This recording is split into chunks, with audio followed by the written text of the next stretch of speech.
শিক্ষা চ্যানেলের পক্ষ থেকে আপনাদের জানাই স্বাগতম। এখানে জাল সনদধারী 677 জনের বিরুদ্ধে কি ব্যবস্থা নিয়েছে জানতে চায় মাউসি। বিভিন্ন শিক্ষা প্রতিষ্ঠানে কর্মরত জাল সনদধারী শিক্ষকদের বেতন স্থায়ীভাবে বন্ধ করেছে মাধ্যমিক উচ্চ মাধ্যমিক অধিদপ্তর মাউসি। অভিযোগ প্রমাণিত হওয়ায় তাদের বিরুদ্ধে 7টি ব্যবস্থা নেওয়ার কথা জানানো হয়েছে।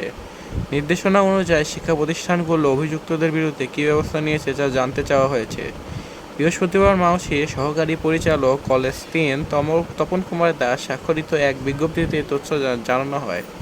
বিজ্ঞপ্তিতে বলা হয়েছে, শিক্ষক কর্মচারী জাল সনদের সত্যতা যাচাইপূর্বক তথ্য প্রেরণ করা হয়েছে এবং উক্ত পাত্রে জাল সনদধারীদের বিরুদ্ধে মোট 7টি বিষয় ব্যবস্থা গ্রহণের জন্য নির্দেশনা প্রদান করা হয়েছে।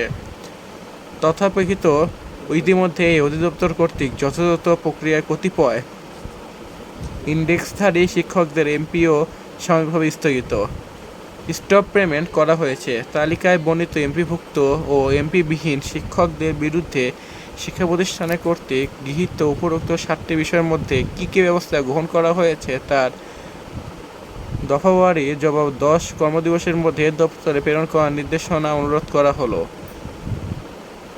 শিক্ষা মন্ত্রণালয়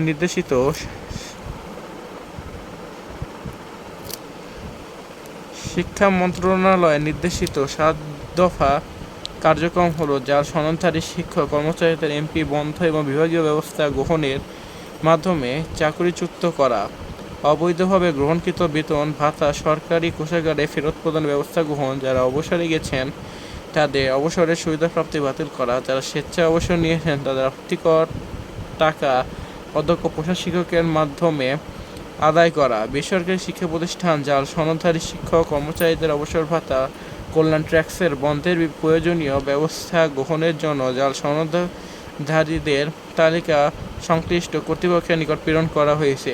জাল সনদধারীদের বিরুদ্ধে সংশ্লিষ্ট প্রতিষ্ঠান প্রধান কর্তৃক ফৌজদারি অপরাধের মামলা দায়ের, জাল সনদধারীদের নিয়োগ কার্যক্রমের সাথে জড়িতদের বিরুদ্ধে বিধি মোতাবেক ব্যবস্থা গ্রহণ করতে নির্দেশ দিয়েছে।